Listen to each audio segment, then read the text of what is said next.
السلام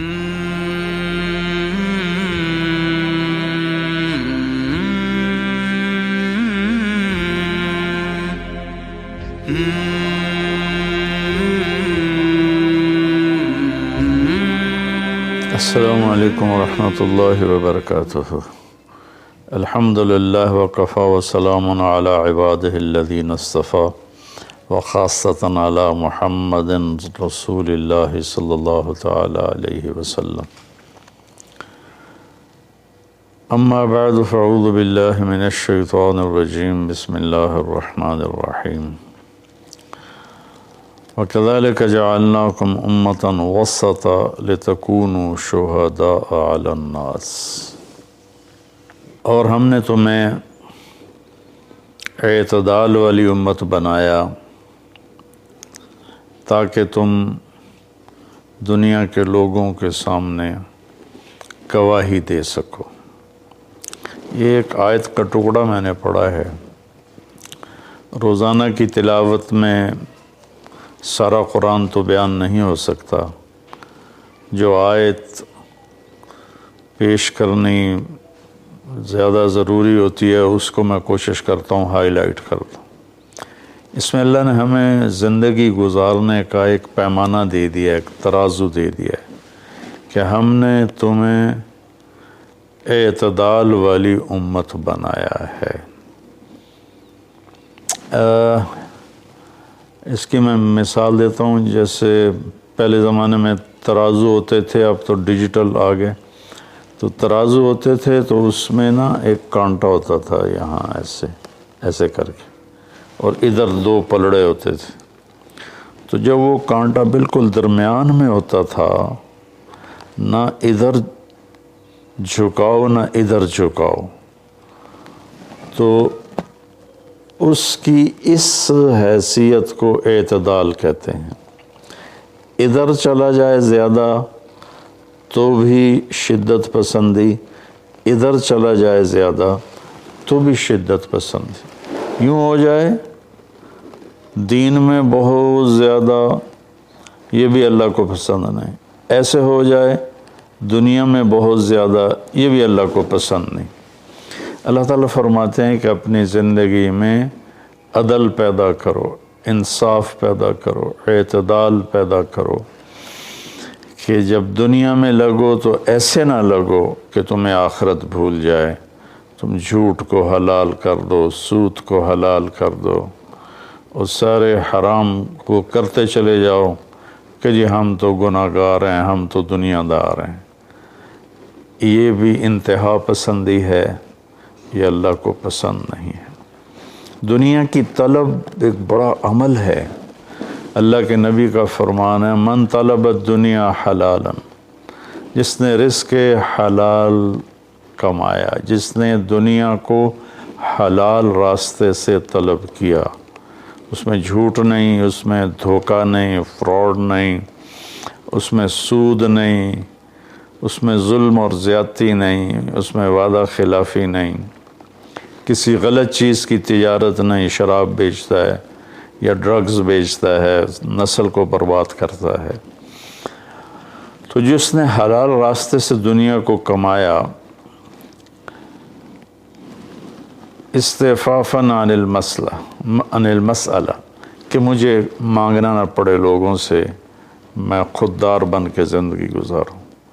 سعیاً علی اہلہ، اپنے بچوں پہ خرچ کرنے کے لیے کہ وہ عزت کی زندگی گزاریں۔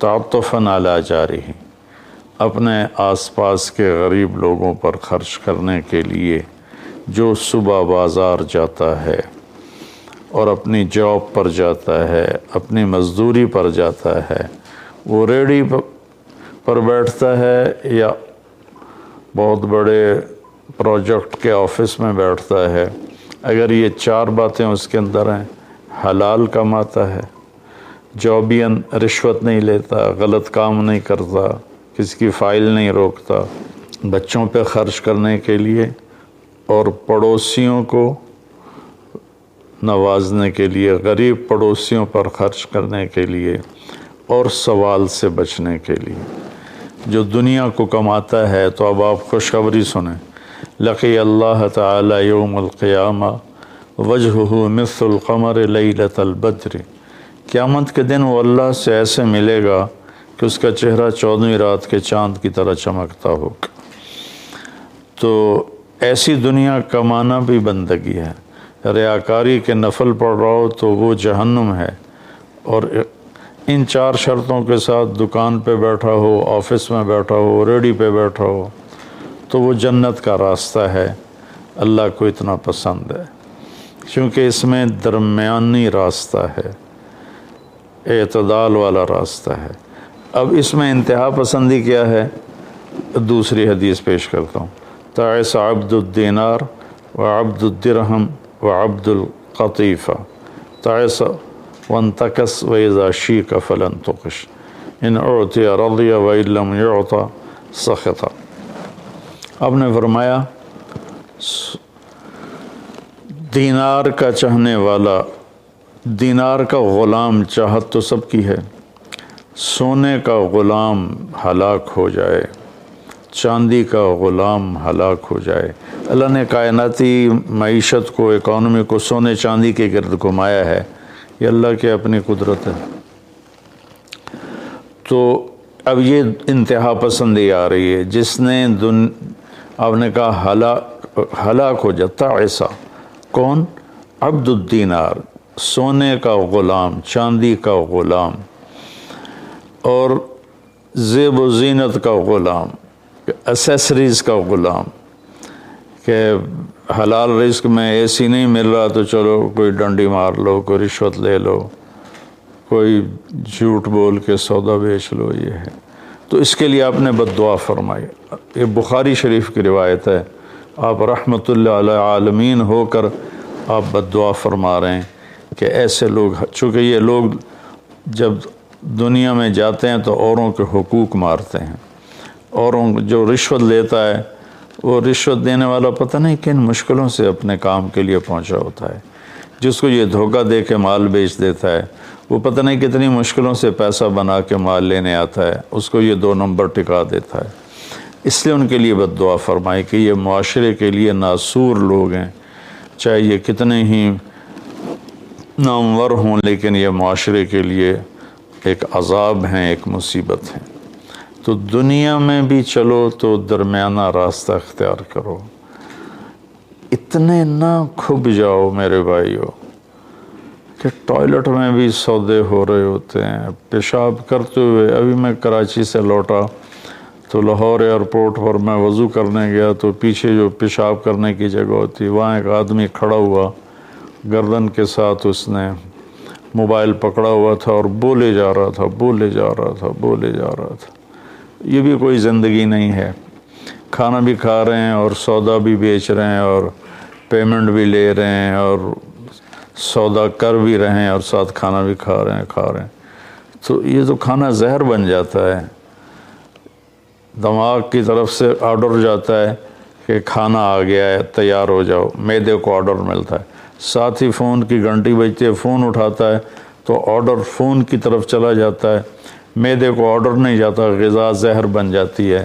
تو ایسی دنیا کما کے کیا کرنا جس میں آپ کی صحت ہی برباد ہو جائے اور آپ اتنے مصروف ہو جائیں کہ گھر میں آ کر بھی کوئی بچوں سے دلچسپی نہیں، بس اپنے موبائل پر یا سودے کر رہے ہیں یا موبائل پہ کوئی گیمیں کھیل رہے ہیں یا کوئی مووی دیکھ رہے ہیں یا کوئی ڈرامہ دیکھ رہے ہیں۔ کتنی مائیں ہیں جو اس طرح اپنے بچوں کو جھٹک دیتی ہیں، وہ ڈرامہ دیکھ رہی ہوتی ہیں یا کوئی مووی دیکھ رہی ہوتی ہیں یا کوئی کلپ دیکھ رہی ہوتی ہیں، تو بچہ آتا ہے تو اس کو ہوں ہاں کر کے ٹال دیتی ہیں۔ میرے بھائیو، میری بہنوں، اپنی زندگی کو وہ درمیان میں لاؤ، درمیان۔ میں ایک آپ کو مثال دیتا ہوں،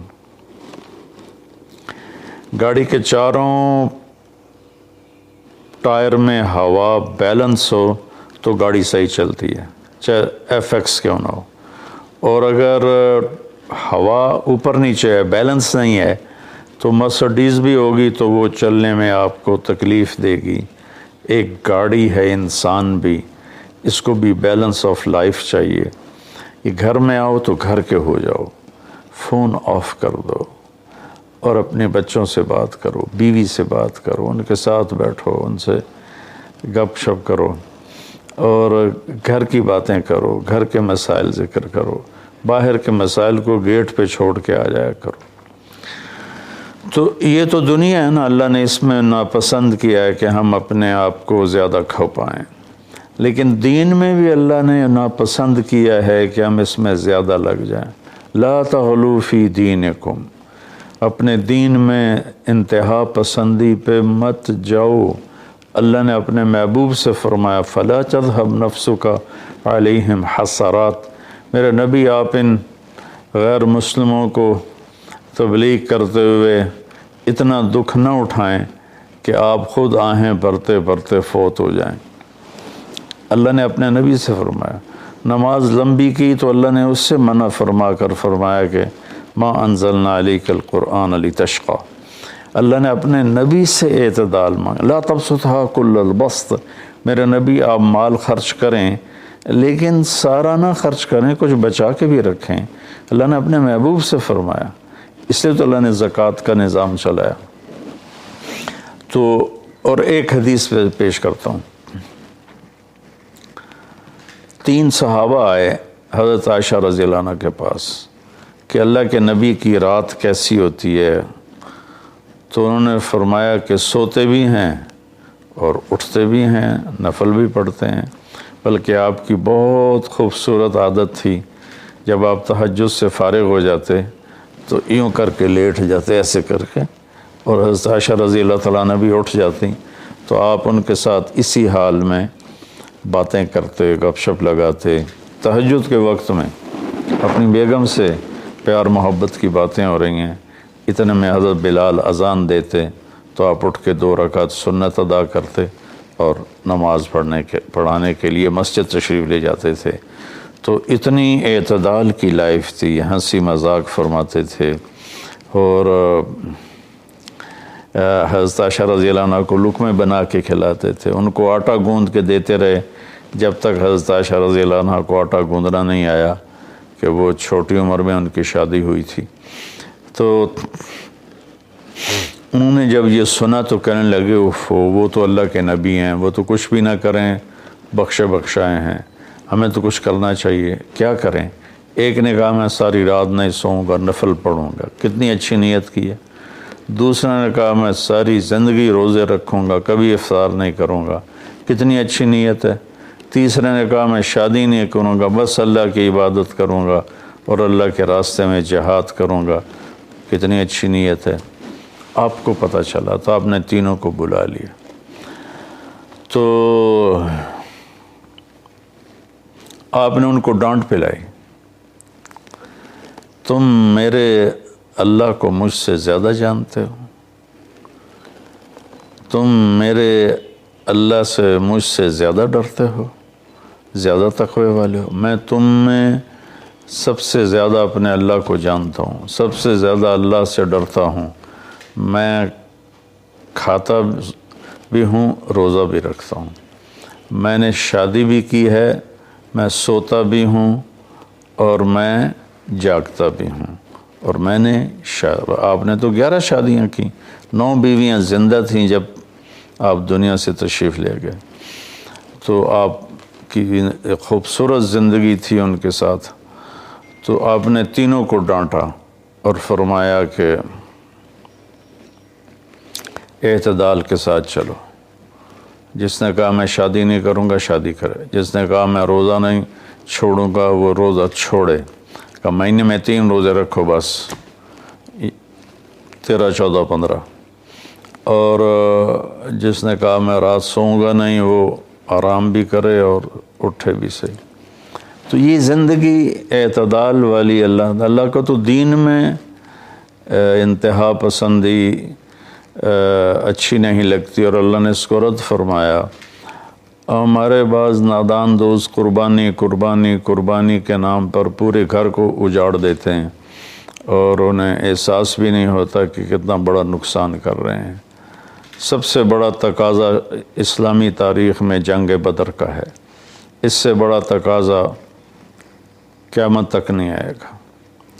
کہ جن کے بارے میں اللہ کے نبی کی وہ گواہی ہے جو قیامت تک کسی کے لیے نہیں، ان تہلک هذه العصابة فلن تعبد، میرے رب اگر آپ نے اس جماعت کو ہلاک کر دیا تو پھر آپ کا نام لینے والا کوئی نہیں بچے گا۔ اتنی بڑی گواہی 313 کی، اور یہ اتنا بڑا تقاضا تھا اور اتنا بڑا یہ اس وقت اہم اور ضروری کام تھا۔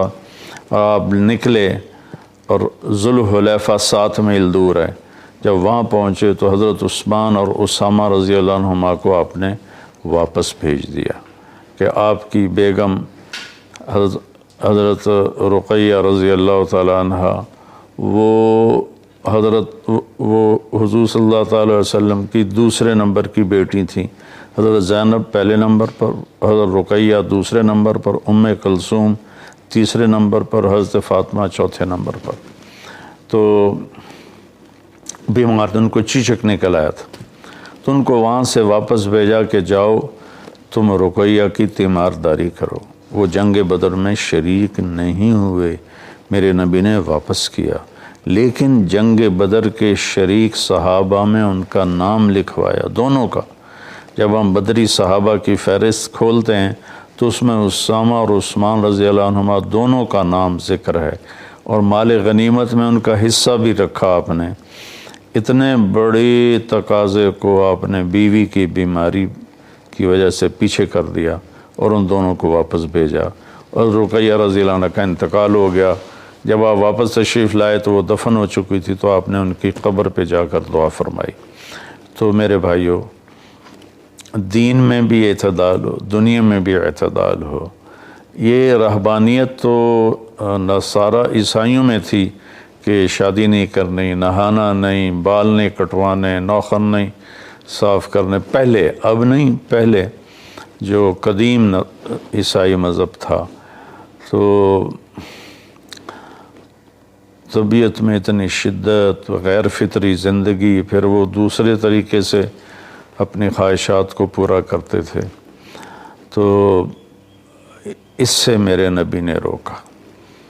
بعد میں ایک ٹرینڈ چل گیا کثرت عبادت کا، لیکن وہ کوئی معیار نہیں ہے کہ فلاں بزرگ تھے، انہوں نے 40 سال عشاء کے وضو سے فجر کی نماز پڑھی، اور فلاں بزرگ تھے انہوں نے 30 سال عشاء کے وضو سے فجر کی نماز پڑھی، اور فلاں بزرگ تھے وہ 25 سال جنگل میں پھرتے رہے۔ بھلا یہ بھی کوئی دین ہے جو پیش کیا جائے؟ ہمارا دین تو پوری دنیا کو پیش کرنے کے لیے ہے۔ ان الدین عند اللہ الاسلام۔ اب اسلام ہی ایک مذہب ہے جو باقی ہے اپنی صحیح معنی میں، تو ہمیں پیش کرنا ہے لوگوں کو۔ یہ تو ہم اپنوں کو پیش نہیں کر سکتے کہ 25 سال جنگلوں کی خاک چھانتے رہے۔ یہ تو رہبانیت سے بھی کوئی آگے کی چیز ہے، لیکن یہ ان کی بزرگی کے طور پہ بیان کیا جاتا ہے۔ ایک بزرگ تھے، اپنے بالوں کو رسے سے باندھ لیتے تھے، رسہ اوپر چھت میں لٹکا ہوتا تھا، تو جب نماز پڑھتے پڑھتے ان کو نیند کا جھٹکا آتا تو وہ ایسے ہوتے تو وہ بالوں کو زبردستی جھٹکا پڑتا، جس سے وہ ان کی آنکھ کھل جاتی اور پھر نفلوں میں شروع ہو جاتے۔ یہ تو میرے نبی کے حکم کے خلاف ہے۔ آپ نے فرمایا تم میں کوئی عبادت میں لگے جب تک وہ بشاشت ہے اور اس کو نیند نہیں، جب نیند کا سمجھے غلبہ ہو رہا ہے نفل چھوڑ کے جا کے سو جائے۔ تو بعد میں یہ ایسی چیزیں پیدا ہوئیں کہ سارا سال روزے رکھنا، اور کبھی ایسا کہ ساری رات جاگنا، یہ کوئی دین نہیں ہے، یہ وہ دین نہیں ہے جسے ہم پیش کر سکیں۔ ایک بزرگ کا انتقال ہوا تو میں تعزیت کے لیے گیا، تو ان کے بیٹے بتانے لگے کہ ہمارے والد صاحب صبح 3 بجے اٹھ کے نیچے اپنے کمرے میں آ جاتے تھے جہاں مریدین آتے تھے اور باقی جو ان کے اپنے علمی کام ہوتے تھے، اور رات 11 بجے واپس جاتے تھے۔ ساری زندگی یہ معمول رہا۔ یہ کوئی قابل ذکر بات نہیں ہے جس کو ہم بطور ایک نمونہ پیش کریں۔ میرے نبی نے اپنی زندگی کو 4 حصوں میں تقسیم کیا ہوا تھا۔ ایک حصہ لوگوں کے لیے، ایک بیوی بچوں کے لیے، ایک اپنی ذات کے کاموں کے لیے۔ آپ اپنے کپڑے خود دھوتے تھے، 9 بیویاں تھیں، آپ اپنے کپڑے خود دھوتے تھے اور ایک حصہ آپ نے رکھا ہوا تھا اللہ کے لیے۔ تو آپ سے زیادہ مشکل لائف کسی کی نہیں، آپ سے زیادہ بڑا ذمہ دار کائنات میں کوئی نہیں۔ آپ نے زندگی کو 4 حصوں میں ڈیوائیڈ کیا ہوا تھا۔ تو اگر ہم دنیا میں لگتے ہیں تو حلال حرام بھول جاتے ہیں، جھوٹ سچ بھول جاتے ہیں، دھوکہ دیانت کو بھول جاتے ہیں، اور دین میں لگتے ہیں تو بچے بیوی بھول جاتے ہیں، اپنے کام کاروبار بھول جاتے ہیں۔ آپ دیکھیں اصحاب صفہ وہ تھے جن کا کوئی کام نہیں تھا، لیکن 10 مبشرہ میں سے ایک بھی اصحاب صفہ میں نہیں، خلفاء میں ایک بھی اصحاب صفہ میں نہیں۔ اور اصحاب صفہ کوئی دینی تقاضوں کے لیے فارغ نہیں بیٹھے تھے، اصحاب صفہ کا ٹھکانہ کوئی نہیں تھا۔ جب صدیقی دور میں ٹھکانے مل گئے تو اصحاب صفہ بھی ختم ہو گئے۔ تو بھائیو، میری گزارش ہے آپ سب کی خدمت میں کہ اعتدال کی زندگی گزارو، اللہ کے واسطے اعتدال کی زندگی گزارو۔ ایک صحابی آئے، بڑے مالدار تھے، کپڑے ان کے پرانے بھی تھے اور بڑے گھٹیا قسم کے تھے اور میلے بھی تھے۔ آپ نے ان سے فرمایا کیا ہوا، غریب ہو گئے ہو؟ کہا جی نہیں۔ آپ نے فرمایا تو اللہ نے جو تجھے دیا ہے تو وہ چاہتا ہے کہ اللہ تیرے اوپر اس کا اثر دیکھے، اٹھو جا کے کپڑے تبدیل کر کے آؤ۔ آپ نے ان کو واپس بھیجا، ان کے کپڑے تبدیل کروائے۔ تو یہ کہ کسی کو اللہ رزق دیتا ہے، وہ اچھے کپڑے پہنتا ہے، اچھی سواری استعمال کرتا ہے، اچھے گھر میں رہتا ہے، اپنا کاروبار دیکھتا ہے، اس کو دنیا داری نہیں کہتے۔ دنیا داری تو جھوٹ اور فراڈ اور حرام اور رشوت، جتنے غلط راستوں سے جو جانا ہے کاروباری زندگی میں، یہ دنیا داری ہے۔ عبد الرحمن بن عوف رضی اللہ تعالیٰ عنہ نے وراثت میں اتنا سونا چھوڑا کہ بچوں میں تقسیم کرنے کے لیے وراثت کو کاٹتے کاٹتے آریاں ٹوٹ گئیں۔ 1000 گھوڑے، 10,000 بکریاں اور 1000 اونٹ، یہ مال مویشی ان کے پاس تھے، اور زمینیں الگ تھیں، لیکن وہ 10 بڑے صحابہ میں ہیں، ٹاپ 10 صحابہ میں ہیں۔ تو بھائیو، رمضان کا مہینہ ہے، اللہ سے مانگیں کہ اللہ ہمیں اعتدال والی زندگی نصیب فرمائے۔ السلام علیکم۔